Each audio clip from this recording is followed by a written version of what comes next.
Hi, I'm Cate Conway and welcome to WedTalks.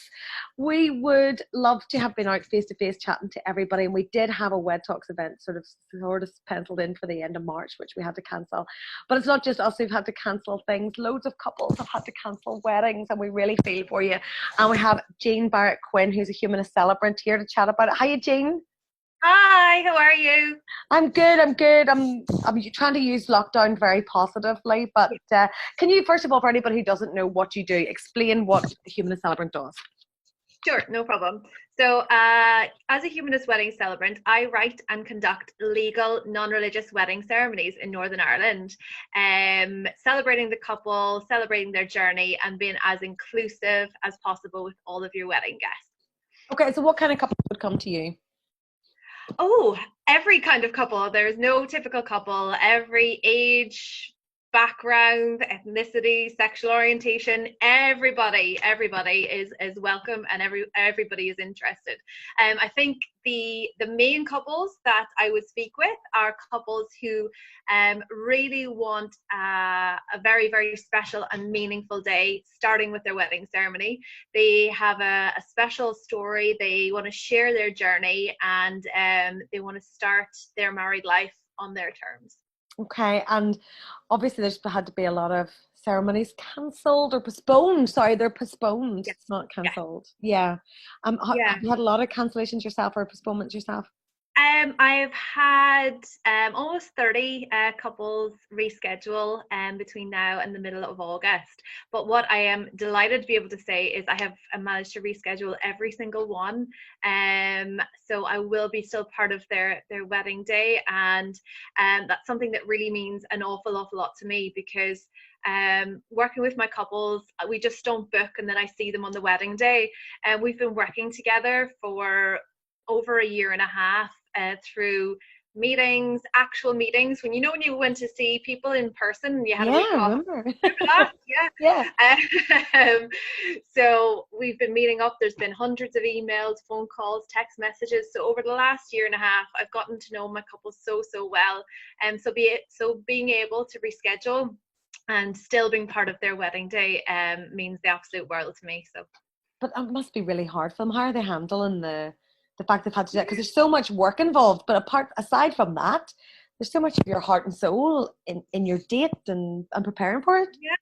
Oh, completely. There's so many emotions, because these couples have been working for years, thinking about this day and working hard to make sure that it is a true reflection of them, regardless of the ceremony, working with suppliers they trust, to create this amazing celebration. And I think I'm just blown away by the resilience of the couples that I work with. They're taking time to grieve, which I think is completely normal for anyone who's going through something like this. It is traumatic, and I think everyone deserves to go through the grieving process and their feelings not to be taken lightly about something like this. But I'm there to support them through everything. So the minute they've been in contact with me in relation to rescheduling, I've been giving them all the dates that I'm free, giving them suggestions, options, alternatives, working with other suppliers to make sure that we can recreate their dream day, just on a new day. Yeah, but it Yeah. must be hard whenever the day they were meant to get married comes and they're not getting dressed up and going to get married. Yes, and that is going to be really tough. However, there are some fantastic ways to make that not a sad day. So a couple that I was working with, they were due to get married on the 28th of March, and we'd been working together for so long, and I had the ceremony completely written. It was signed off. They loved it. They couldn't wait. And then everything happened. The C word. Mm-hmm. Which is now the worst C word. Yeah. and they had to reschedule until November this year. And 2 or 3 days before their original wedding date, they got in touch to say that a lot of their friends and family have been getting in touch quite kindly and saying, you know, they're thinking of them, but the general tone was quite sad and of loss, I would guess. So they got in contact because we're friends. We're on Instagram, we're WhatsApping away, and they said, Jean, what can we do? We don't want to be sad on this day. We want to do something meaningful to mark the day. What can we do? And over the course of the conversation, we came up with an idea of a commitment ceremony. And basically the commitment ceremony was to be held on their wedding date at the time that they were due to get married, and we held it in our living rooms via Zoom. Oh wow. It was absolutely amazing. So 24 hours, I wrote them a ceremony that was all about them, the journey that they've been on so far, a little bit about humanism, about why they chose to have this ceremony, about why they love their family so much, how much they can't wait for their new date, and they made promises to each other that they're going to keep until they exchange their wedding vows in November. And it was really a lovely opportunity to create positive, happy memories about that wedding date that they can add to their wedding journey and just the story of them. Writing that ceremony, though, I had to be really mindful not to take any sparkle away from their actual wedding ceremony. So there was a fine balance between sharing some of their story then and some of their story now. And the reason we did that was they wanted to mark the day, obviously, but we recorded it and they sent it to all their friends and family that evening. Who got to watch it. They had a little happy cry, they toasted with their Prosecco, and they just created the most joyful memory, not just for them, but for all of their friends and family that was going to be there on the day. And I think it just reignited that spark of joy and excitement. And I know that November the 14th is going to be one hell of a party when everybody gets back together. Oh gosh, imagine those weddings once we're able to be together again. I mean, it's going to be... I don't know how I'm going to be able to cope. It's going to be so emotional because as a celebrant, you're the person who welcomes everybody and thanks everyone for, you know, making the effort to come today and to celebrate, and how those words are going to have so much more meaning now when everyone gets back together. And us as celebrants, we have such a responsibility to acknowledge that. You know, we're going to be the ceremony is going to be the first time that all these people are back in the room, in a room together after so long.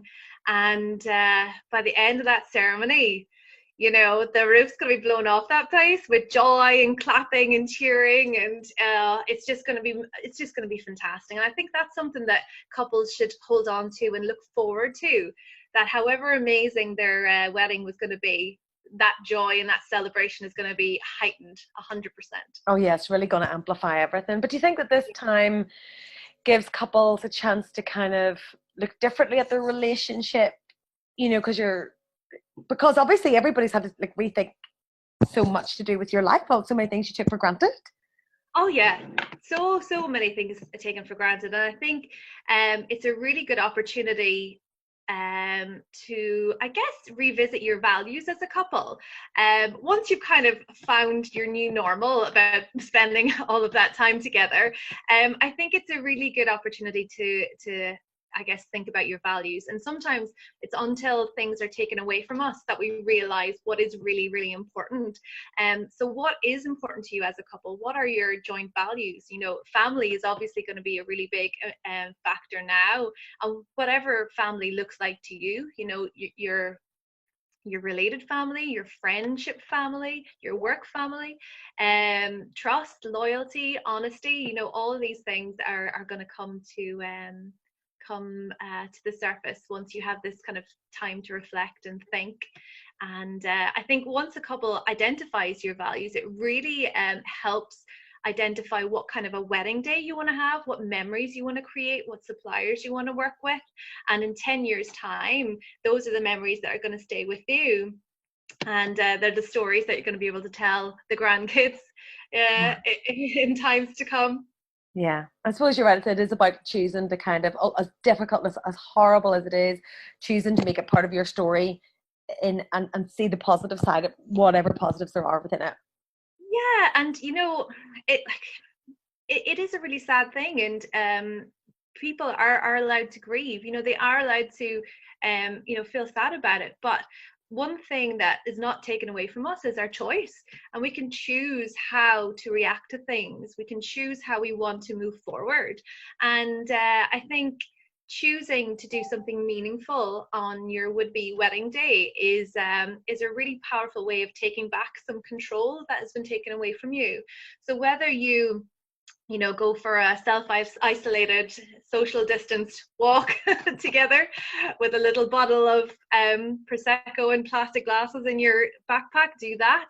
If you want to, have a commitment ceremony like Becca and Tim did, if you want to just take some mindful time and sit together and talk about what you're looking forward to together, or there's a lovely way of I guess it comes from Celtic mythology about being betrothed to each other. It's actually a lovely way of recommitting to yourselves, and you can actually do a self hand fasting in your house, where you kind of bind yourself together in the thoughts and the excitement of your new wedding date.